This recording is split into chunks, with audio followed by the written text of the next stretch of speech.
Hello મારા health conscious મિત્રો, આપ સર્વે મજામાં જ હશો. કારણ કે હેલ્થ કોન્શિયસ મિત્રો છો એટલે તમે તમારા સ્વાસ્થ્ય પ્રત્યે સભાન રહેતા જ હશો. સર્વે સંતુ નિરામયા, હેલ્થ ઇઝ વેલ્થ. આ શ્રેણી અંતર્ગત આપણે એવા પદાર્થોથી માહિતગાર થતા હોઈએ છીએ જે આપણને સહેલાઈથી સરળતાથી ઉપલબ્ધ હોય અને હાથવગા હોય, ઉપરાંત તે આપણને પોષાઈ શકે, એટલે કે સરળ, સહેલા અને ઓછા ખર્ચે કરી શકાય તેવા ઉપાયો. આ શ્રેણી અંતર્ગત આજે આપણે જવ એટલે કે બાર્લે વિશેની માહિતી લઈશું. જવનું પાણી એક સ્ફૂર્તિવર્ધક પીણું છે. આ જ કારણસર કદાચ બાળપણમાં આપણે જવના ઝવેરા ઉગાડી અને તેની પૂજા કરતા હતા. જવના ઝવેરા એ ખૂબ જ શક્તિવર્ધક છે અને કહેવામાં આવે છે કે કેન્સર જેવા અસાધ્ય રોગને પણ એ ઝવેરાના પાણીથી દૂર કરી શકાય છે. જવના કેટલાક ફાયદા વિશે માહિતગાર થશું. જવ ખૂબ ફાઇબરો ધરાવતું ધાન્ય છે, જેના કારણે તે શરીરની ચયાપચયાને સંતુલિત રાખે છે, જે તમને લાંબા સમય સુધી પેટ ભરેલું હોવાનો અહેસાસ કરાવે છે. જવનું પાણી ઓછી કેલરી ધરાવે છે અને શરીરને હાઇડ્રેટેડ રાખે છે. ઉપરાંત મેટાબોલિઝમ રેટ પણ વધારે છે. જવનું પાણી યુરિનરી ટ્રેક્ટના ઇન્ફેક્શનને દૂર કરે છે. તે મૂત્રવર્ધક હોવાથી શરીરના ઝેરી તત્વોને બહાર કાઢવામાં ખૂબ ઉપયોગી થાય છે. કિડનીની પથરી સામે તે ઉત્તમ ઉપાય છે. કિડનીને શુદ્ધ કરવાની ક્ષમતા છે અને ઉચ્ચ ક્રિએટિનાઇન અને સિસ્ટાઇટિસ જેવી સમસ્યાઓની સારવારમાં મદદ કરે છે. જવ પાચનમાં સુધારો કરે છે. જવનું પાણી આંતરડાની સમસ્યાઓને દૂર કરવામાં ઉપયોગી છે. પાચનવર્ધક અને શક્તિવર્ધક પીણું છે. જવમાં રહેલું બીટા ગ્લુકેન્સ શરીરના ઝેરી તત્વોને દૂર કરે છે અને આંતરિક વ્યવસ્થાને શુદ્ધ કરવામાં ખૂબ ઉપયોગી થાય છે. જવમાં હાજર એન્ટીઓક્સિડન્ટ્સ બ્લડ શુગરને નિયંત્રિત રાખવામાં મદદ કરે છે. જવ કોલેસ્ટ્રોલનું પ્રમાણ ઓછું કરવામાં પણ ઉપયોગી થાય છે. ત્વચાનું સ્વાસ્થ્ય વધારવામાં જવ સારો ફાયદાકારક સાબિત થયું છે. તે ત્વચાની ચમક, ત્વચાને તાજગી આપવામાં અને વૃદ્ધત્વને દૂર કરવા માટે ઉપયોગી થાય છે. બ્લડ પ્રેશરને પણ નિયંત્રિત રાખવામાં તેનો ફાળો સારો એવો છે. જવ પિત્તાશયની તકલીફોને પણ દૂર કરે છે.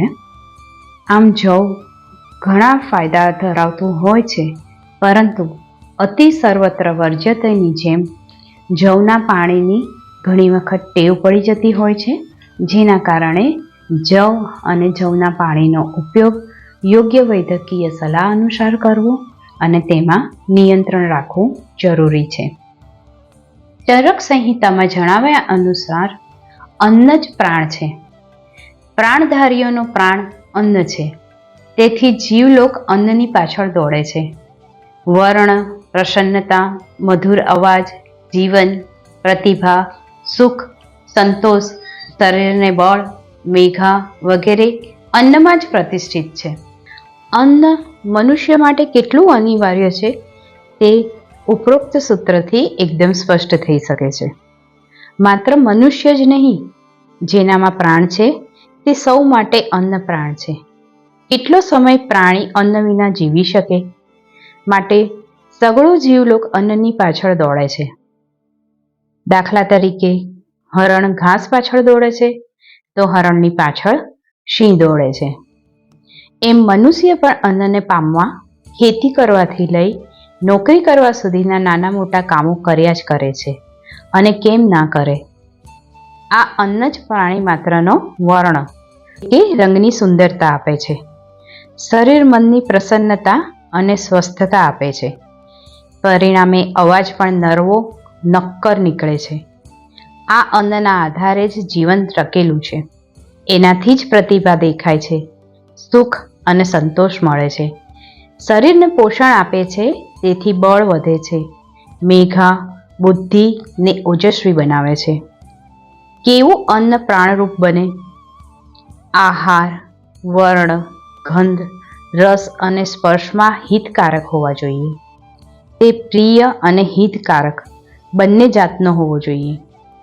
આંખથી જોવામાં આનંદ મળે, જેમ કે સજાવેલી થાળી જોઈને આનંદ થાય. નાકથી એની સુગંધ પારખી શકાય. વરસાદી સિઝનમાં ભજીયા અને દાળવડા તળાવવાની સુગંધ કે શીરો શેકાવાની સુગંધ દેખીતી રીતે જઠરાગ્નિને વધારે છે. મોંમાં મૂકતા જ એનો સ્વાદ પામી શકાય છે, જેમ કે ચટપટી ચાટ કે મનગમતી મીઠાઈ, જેનો સ્પર્શ પણ મનને ગમતો હોય. આવો આહાર જ પ્રાણી માત્રનો પ્રાણ બને છે. તે જ જઠરાગ્નિનું સંરક્ષણ કરે છે. આમ જે અન્નથી જઠરાગ્નિનું રક્ષણ થાય છે તે અન્ન પ્રાણરૂપ છે.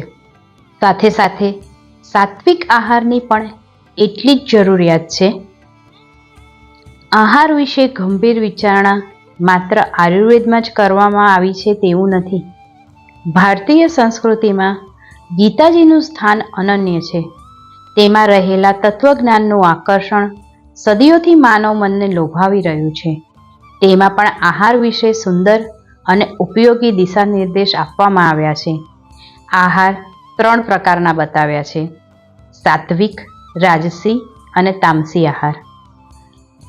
આહાર કેવો હોય એના વિશે આપણે સમજીએ તો તીખા તમતમતા, ખાટા ખારા, ગરમ, તીક્ષ્ણ, દાહ કરનારા અને દુઃખ, શોક તથા રોગ વધારનારા ભોજન રાજસી માણસને પ્રિય હોય છે.